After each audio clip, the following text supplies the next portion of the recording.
araw po sa lahat. Ayan. Ngayon po ay November 21, 2024. Purihin po ang Panginoon sapagkat sa kanyang habag at biyaya tayo po ay binigyan ng buhay at lakas. Araw na ito, ibig sabihin lamang na tayo po ay may paglilingkod pa na gagawin po sa Panginoon at ang Diyos po ay may layo-layo po sa isa atin. So sa mga oras na ito po, tayo po ay manalangin. Rin ka, Panginoon, salamat po, O Diyos, sa iyo ang pagdadakila. Salamat pong muli na kami ay makapagbulay na yung mga salita.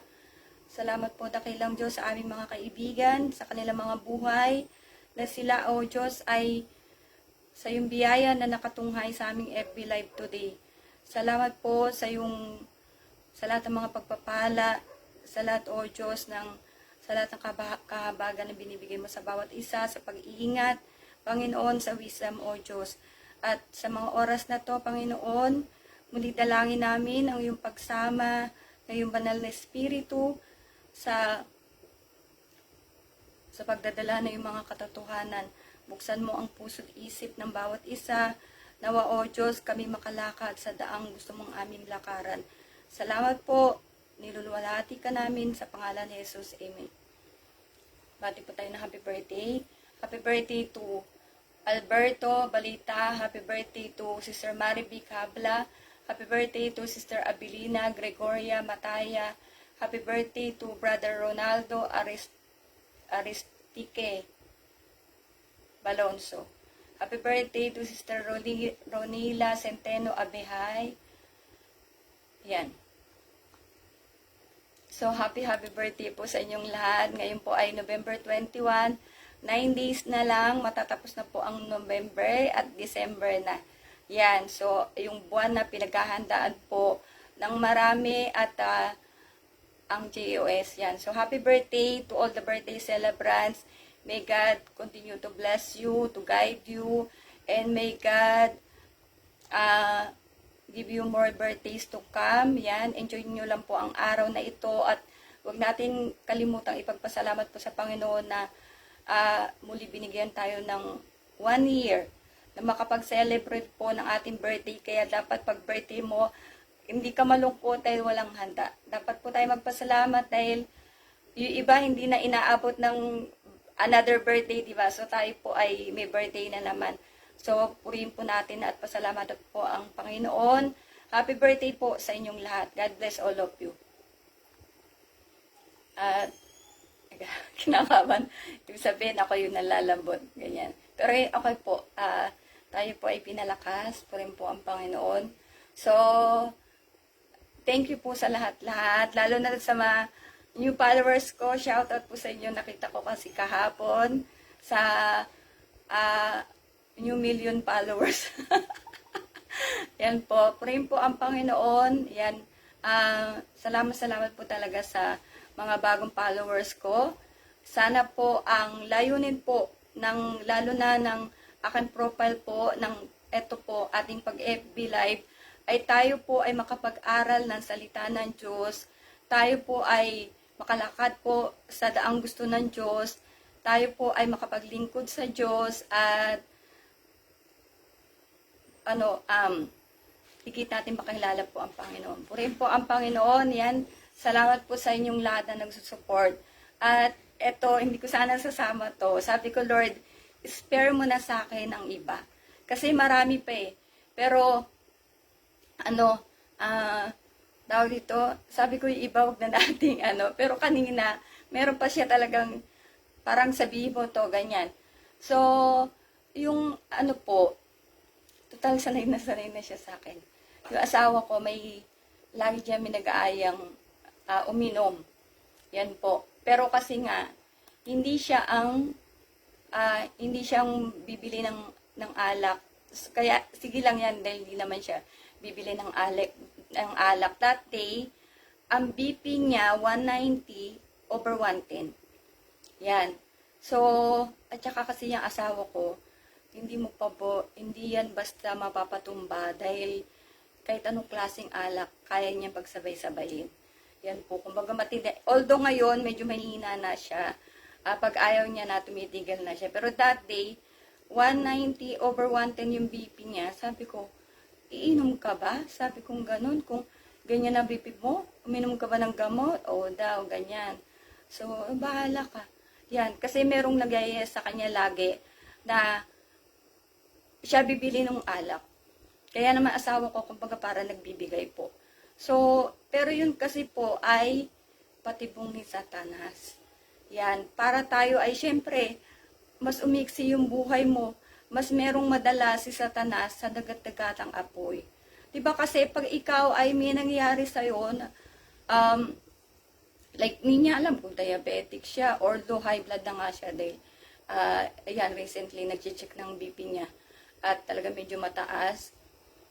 Kasi pag bata ka, like me kasi, dati, hindi ko nararamdaman na high blood ako, nung 20s pa po ako. Sabi nung nurse ko, nag-work ako, hindi mo nararamdaman, nahihilo ka, hindi. Pag tumatanda ka na, yung high blood mo, na yon, ramdam mo na masakit yung batok mo, ganyan. So sa kanya, ganun. Tsaka yung sabi ko nga, di ba, bago ako na-stroke, kung ano yung naramdaman ko, na yung paa ko, yung tuhod ko, biglang, na siya, magbe-bend na. Hanggang sa hindi na ako makatayo. Nangyayari sa kanya. Although ngayon, ayaw ko sa kanya. Yan po. So, yun po ay patibong ni Satanas. Para yun nga. Ay, syempre, hindi ka tumanggap ng kaligtasan. Saan ka ba pupunta? Diba? Kumbaga, libre yung alak. Yan. Pero yung pupunta ka sa dagat-dagatang apoy. Kasama nung nagyaya sa'yo. Diba? So, tuwang-tuwa si Satanas dyan. Dahil nadadagdagan yung syempre makakasama niya. Di ba po? So, yun nga, sabi ko sa Panginoon, sabi ko, Lord, na natin. Pero ito talaga dinagdag, pa. So, sige, sabihin ko na po. At, etong, na-share ko before, yung power of prayer po. Kasi sabi ko nga, di ba, by the grace of God, na binigyan na tayo ng wisdom ng Panginoon, dahil lahat na na-share ko, wala akong kopya talaga.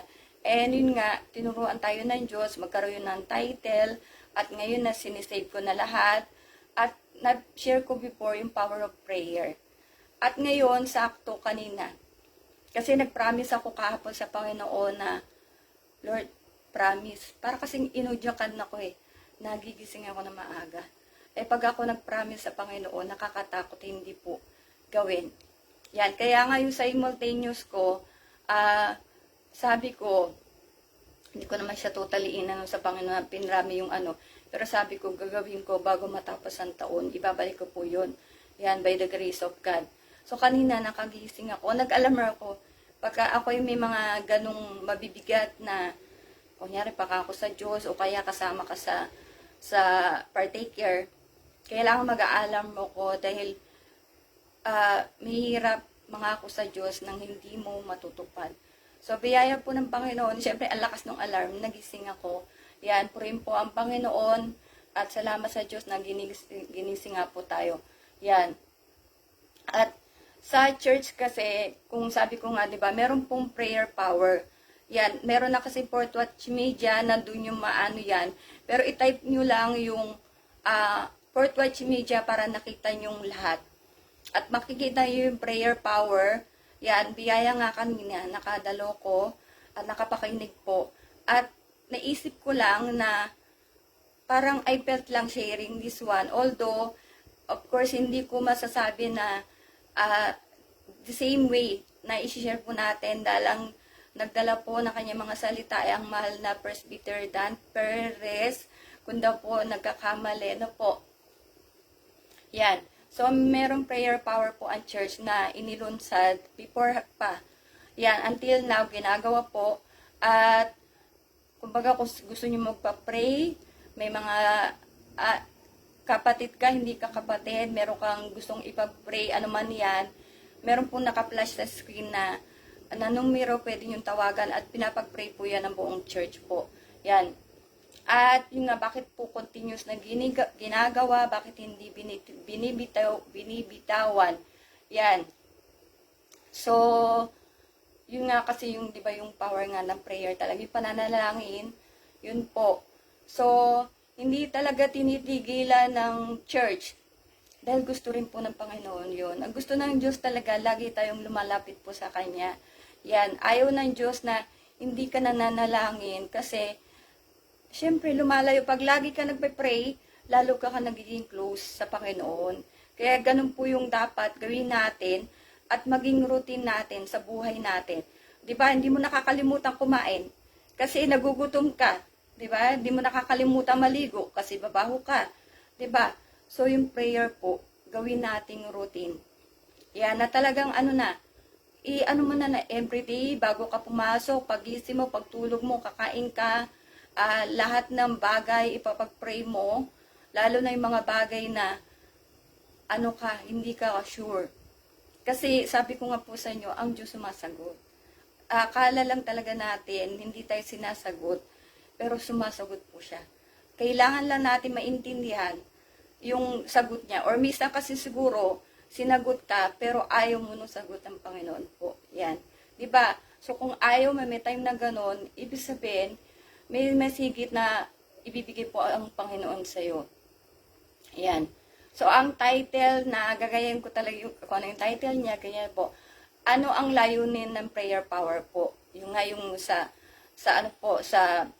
FB, sa YouTube po. So, sabi po sa Colossus 9:1-9-11, so puro Tagalog nga to ang dating Biblia. Dahil dito ay kami naman, mula ng araw na aming marinig ito, ay hindi kami nagsisitigil ng pananalangin at ng paghingi na patungkol sa inyo, upang kayo'y puspusin ng kaalaman ng kanyang kalooban sa buong karunungan at pagkaunawa ayon sa Espiritu, upang kayo'y magsilakad ng nararapat sa Panginoon sa buong ikalulugod niya at magsipamunga sa bawat gawang mabuti at magsilago sa kaalaman ng Diyos, na kayo'y palakasin ng buong kapangyarihan ayon sa kalakasan ng kanyang kaluwalhatian sa buong pagtitiis at pagpapahinuhod na may galak. Glory to God po. So, ang unang dahilan po na kumbaga yung layunin po ng prayer power, ng pananalangin po, upang tayo po ay makaunawa po ng kalooban ng Diyos. Purihin po ang Panginoon. So, yung nga po, di ba, ayon doon sa binasa natin, talaga yun yung anim ko po, ayon doon sa binasa natin, yan, upang tayo makaunawa ng kalooban ng Diyos. At sabi po dito which is tama naman talaga, kasi hindi lahat ng tao nakakaunawa po sa kalooban ng Diyos. Pwedeng, yun na yung naisip niya na yung kalooban ng Diyos, pero hindi niya ginagawa. Di ba po? So, sabi po dito sa 1 Corinto 2:14-16, ngunit ang taong ayon sa laman ay hindi tumatanggap ng mga bagay ng Espiritu ng Diyos, sapagkat ang mga ito ay kamangmangan sa Kanya. At hindi niya nauunawa sapagkat ang mga yaon ay sinisiyasat ayon sa Espiritu. Ngunit ang sa Espiritu ay nagsisiyasat sa lahat ng mga bagay at siya'y hindi sinisiyasat ng sinuman. Sapagkat sino ang nakakilala ng pag-iisip ng Panginoon upang siya'y turuan niya. Datapwat na sa atin ang pag-iisip ni Kristo. Glory to God po. So, yung mga nasa laman daw, yun nga yung hindi nakakaunawa ng mga bagay na nasa Espiritu po. Yan, yung mga nasa laman, yung sa sanlibutan, yan po ang pinakamarami dahil syempre gugusto mong gawin yung masaya. Diba kung saan yung kalugod-lugod sa'yo, so yun yung mga nasa laman eh. Kaya yung mga bagay na para sa Diyos, parang kamangmangan daw, diba? Tsaka hindi nauunawaan, yan po. So, kaya hindi naunawaan ng kalooban ng Panginoon dahil nasa laman nga, at kaya hindi magawa ang kalooban ng Diyos. Laging laban sa nasa Espiritu po. Yung nasa laman, lumalaban sa nasa ng Espiritu. Yan. At ginaya ko pati example niya na po. Yan. At marami talaga kasi sa atin nito na hindi maunawaan yung mga bagay patungkol sa Espiritu. Yan, kunyari na lang yung, di ba sabi sa Exodo 29 to 10, na yung 6 days sa tao na yan to labor. Pero yung 1 day, sa Diyos talaga. Yan po, hindi natin maunawaan kasi yung iniisip mo na 7 days na nga, kulang pa eh. Hindi pa, ang dami pa rin utang na babayaran, ang dami pang problema. Kukunin ko pa yung 1 day para, kumbaga para sa Diyos na sinasabi, di ba? Hindi natin maunawaan na yung araw, yung isang araw ay para po talaga sa Panginoon. Kasi nga tayo po ay nasa laman. Ang isip natin, kailangan natin kumita. Kasi pag di ka nagtrabaho, 7 days ka na nag-work, kulang pa, ano pa kaya yung isang araw ititigil mo? Kaya hindi natin naunawaan po ang kalooban ng Diyos. Yan. Kaya nga yung, alam mo yung sobrang powerful na verse po, Matthew 6:33. Pag yan po ang nagawa natin, sobra. Ayan kasi yung unang verse ko na seek ye first the kingdom of God and His righteousness, and all these things shall be added unto you. Unahin mo lang talaga, mag-start ka lang.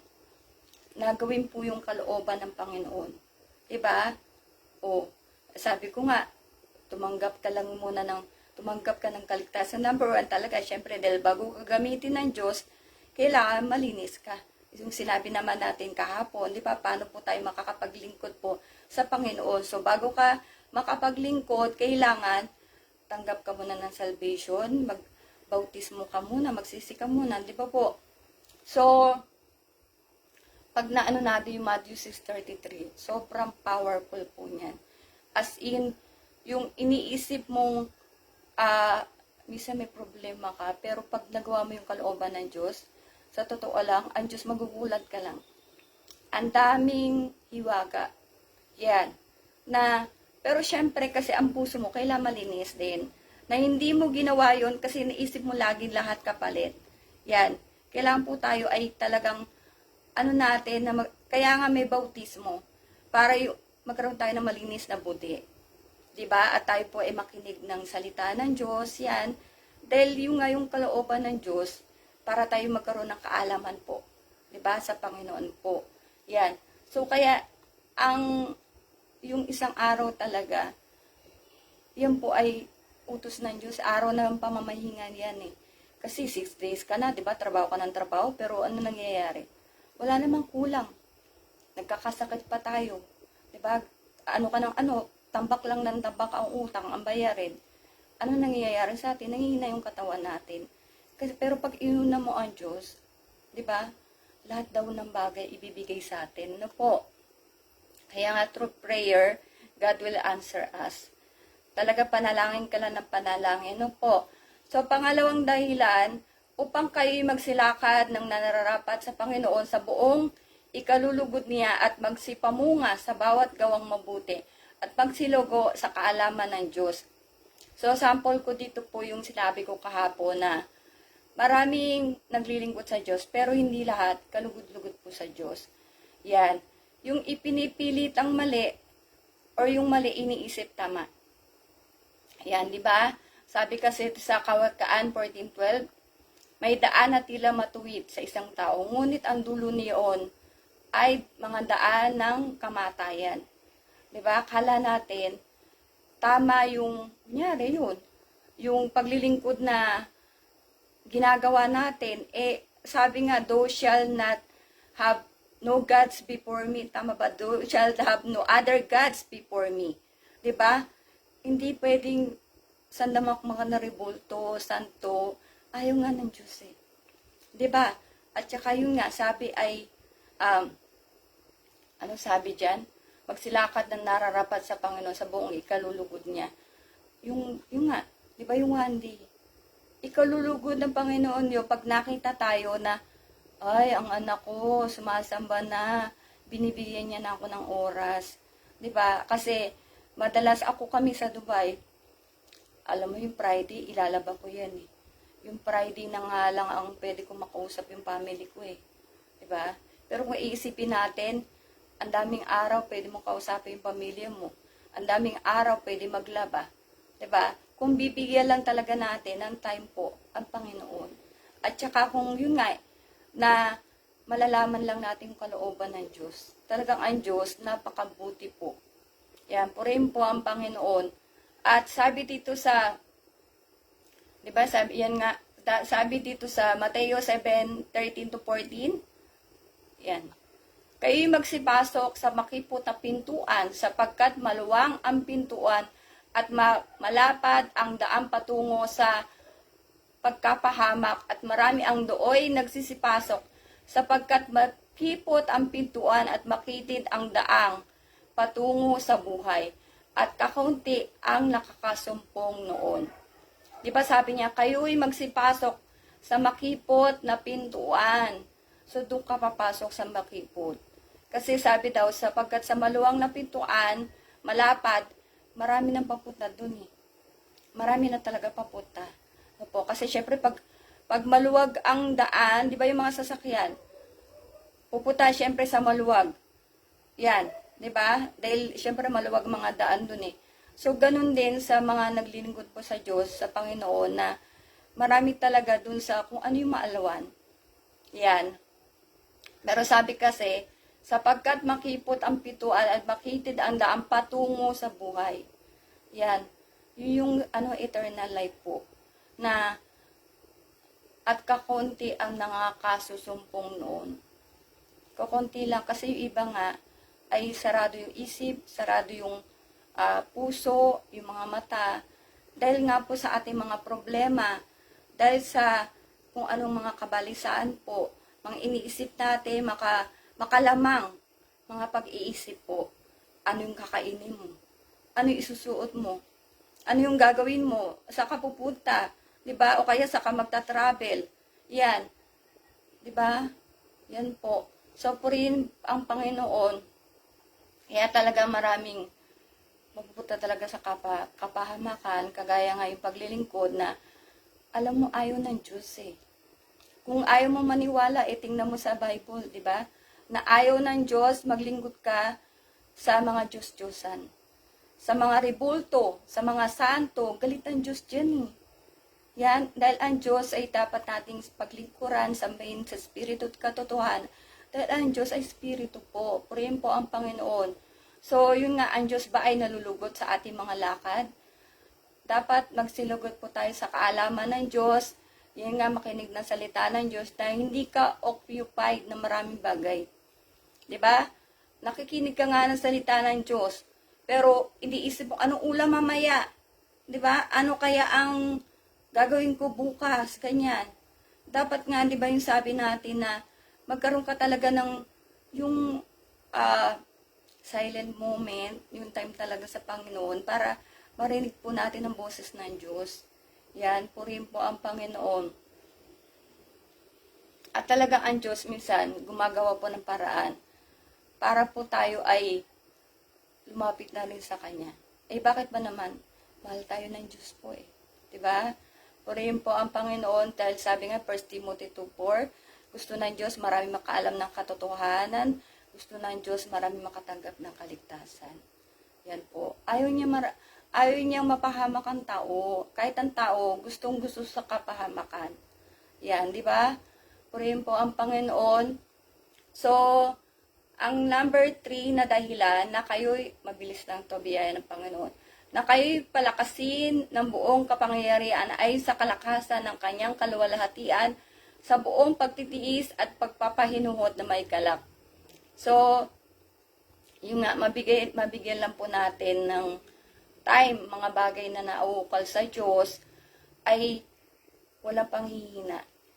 Di ba, kagaya ko, yan, talagang kung isipin mo, serious po ang aking kalagayan, oo talaga gumagaling na ako before, pero dahil sa gawa ng Satanas, at actually hindi naman sila ang kaaway talaga natin, si Satanas po. Kaya lang, ang nangyayari, si Satanas nagwawagi sa atin. Kunyari, sa pagsamba, di ba, kahit sa mga kapatid, gagawa si Satanas ng paraan. Sunday yan. Sabado pa lang, gumagawa na si Satanas ng paraan. Para, isipin mo may sakit ka, o pupunta ka ng party, o kaya may magyayari sa'yo. Diba? Yun yung mga salaman eh. Kaya dapat natin pagtagumpayan. Yan, yung paggagawa ng mga masasama. Diba yung mga nangyari, mga testimony ko po, nagwagi si Satanas dahil pinayagan natin pumasok si Satanas. Yan po. Pero kung hindi mo bibigyan ng chance si Satanas, hindi siya talaga dahil ang gusto ni Satanas, maakay tayo sa kapahamakan, sa dagat-dagatang apo. Yun talaga yung role niya para marami siya makasama. Yan. Pero pag iisipin natin yung mga bagay na naukol sa Diyos, hindi ka manghihina, palalakasin ka ng Diyos. Hindi ka pagkukulangin. Dahil ang Diyos will supply all our needs according to His riches and glory po. Diba? Lahat ng kailangan mo. Kaya nga obedience po talaga. Obedience, submission, kailangan talaga masunurin. Kaya nga ako, diba, kahit may sakit, nagdadala ng kanyang mga salita. Dahil nakikita ko yung pagpapala niya, yan, ikaw na may sakit, ikaw pa'y nakakatulong sa iba. Diba, ako pa'y bumibili nga ng gamot ko, lahat-lahat. Pero ako nakakatulong sa biyaya ng Diyos sa ibang tao. Yan po, pinapagpala tayo. Diba? Yun ang malaking kagalakan nga. Diba? At pagpapahinood na may galak, nagtitiis akong mag-share ng gospel kahit may sakit, yan, may sakripisyo, pero, di ba, palakasin ng buong kapangyarihan ayon sa kalakasan ng kanyang kalulatian.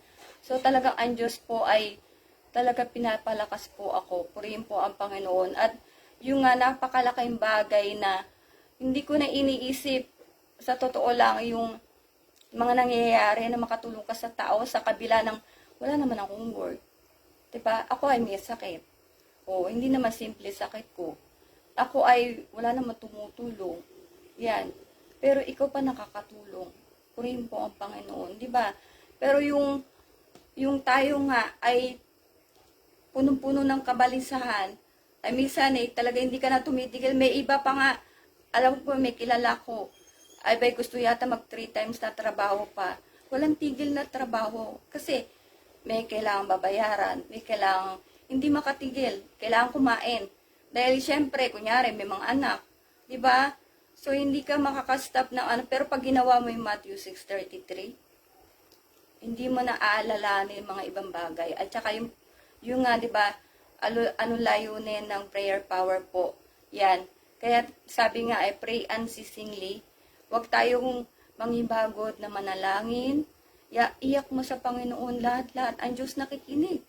Diba yung sabi ko, yung may nagtanong na, may nagsabi sa kanya si Kipuloy na ako ang anak ng Diyos. Tinanong niya sa Panginoon, Lord, actually yun ay kahinaanan ng ulo para itanong mo na siya bang anak ng Diyos? Diba? Siya obviously, siguro wala siyang kamalayan talaga na iniisip niya ang anak ng Diyos ay tao. Yan. So, pero biyaya ng Diyos, nakita ng Diyos na yung heart niya, clean. Diba? Yung body niya. Kaya ang Diyos, nung dinanong niya, sumagot, nagkaroon ng malakas na hangin na parang delubyo. Ay, ito na yung sagot ni Lord. Diba? Lord, thank you, sinagot mo ko. Diba po, ang Diyos talaga, sumasagot po Yan, purihin po ang Panginoon. Kaya nga, maglilingkod ka ng may kagalakan. Hindi ka naglilingkod. Ano ba naman yan? Sunday na naman. Bible study na naman. Makikinig na naman ako ng salita na sa totoo lang po. Yan, di ba lagi ko sila, noon iyak pa ako na iyak. Na sobra ako na in love sa Panginoon. Yung, umuwi ako dito, siguro 8 years ako sa faith. Kasi 2022, 23, 24, 7 years siguro. Yan, 7 years. Na, doon sa 7 years na yon nakaano na ako. Actually, hindi pa nga, nasa Dubai pa lang. Iba na yung pakiramdam mo. Kaya nga po sa Port Watch, yung sabi ng mahal na Presbytery Levi Periol, yan, may isang Port Watcher, parang yata bumalik. Pumunta ng ng Catholic, kung di ko or kung saang church siya, may pinuntahan. At para bumalik yata sa Fourth Watch. Yan. Kasi pag ikaw talaga naaralan ng Fourth Watch, pag ikaw ay, kunyari, nanghina, nag-backslide, lumipat ka sa iba, may aral ka na eh. Maano mo na bakit ganito? Parang alam mo na kasi yung katotohanan. Yan po, kaya nga sabi ko, hindi ko na pwede ipagpalit or parang like ngayon makaka 10 years na ako by the grace of God next year, hindi ko na kayang sayangin yung 10 years. 10 years na nag-aral ka, 10 years na inalam mo yung katotohanan, hindi mo naman 10 years talaga, by the grace of God, saglit lang kasi nga, mabilis po yung ating paglagod po sa pananampalataya po, glory to God, yan. Pero hindi mo pwedeng ibenta. Dahil sabi nga sa Bible nga, bumili ka ng katotohanan at wag mong ibenta yata, ganyan. Yan po sa kawikaan. Na, yun nga, yung nakarinig ka na ng katotohanan, pero wag mo nang hayaan mawala. Yan, kasi sayang na kunyari sa church, di ba, namasahid ka na nga, nag-effort ka na, tapos, masama, nag-backslide ka, eto na, kawakasan na ng araw, ay, nako, ang masama, naiwan ka sa Great Tribulation. Diba? Yun ang masaklap talaga. So, gagawin mo, no choice ka na, magpapaputol ka na ng ulo. Diba? Ang saklap. Kaya, ano mo na lang yung pagtitiis, wala namang pagtitiis na sasabihin mong grabe na, alos gumagabang ka na sa siguro, mag-iisip ka ng pamasahe mo, ganyan. Pero sa totoo lang, pag ikaw matibay na sa faith, kahit yung pamasahe, hindi mo naisipin eh. Kami sa Dubai, naglalakad kami, makarating lang ng church. Pero hindi yung sa Dubai po, sa Miracle Garden, yung kaya pa namin lakas rin sa Sharjah. Nilalakad namin everyday devotion. Nagawa namin for 29 days, 30 days, ni Brother Jessel. Purin po ang Panginoon kasi parang ginawa naming, ano ba tawag doon, yung anong talaga sa Panginoon na gagawin namin. And by the grace of God, kasi nga yung Diyos, nakita yung nasa ng puso mo, tinulungan ka.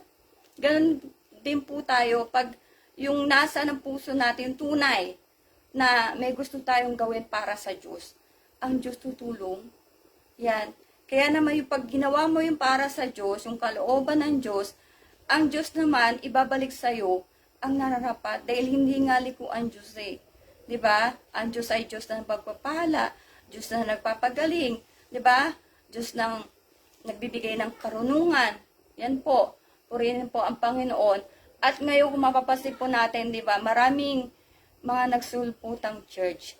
Yan. Pero ang tanong, diba? Lumalago pa sila.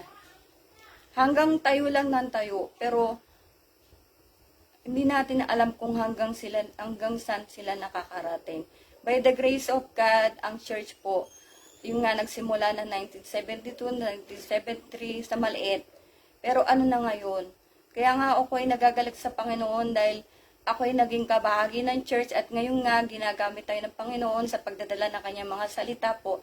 Purihin po ang Panginoon na isang malaking biyaya talaga. Diba? At saka yung wala naman ako kaalam-alam.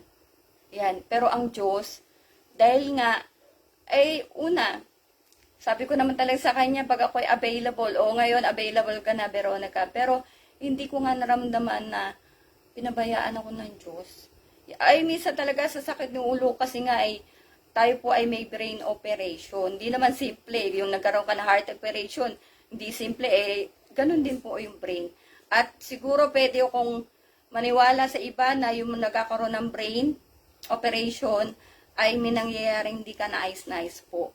Pero ako kasi pinagkakatiwala ko lahat sa Panginoon na at kung may mangyari man, anda naman ako talaga. Dahil unang-una, alam ko na kung saan ako pupunta by the grace of God. Sabi nung one time, hindi ko alam, pinag-usapan namin kamatayan ng asawa ko. Sabi niya, lahat naman tayo doon pupunta.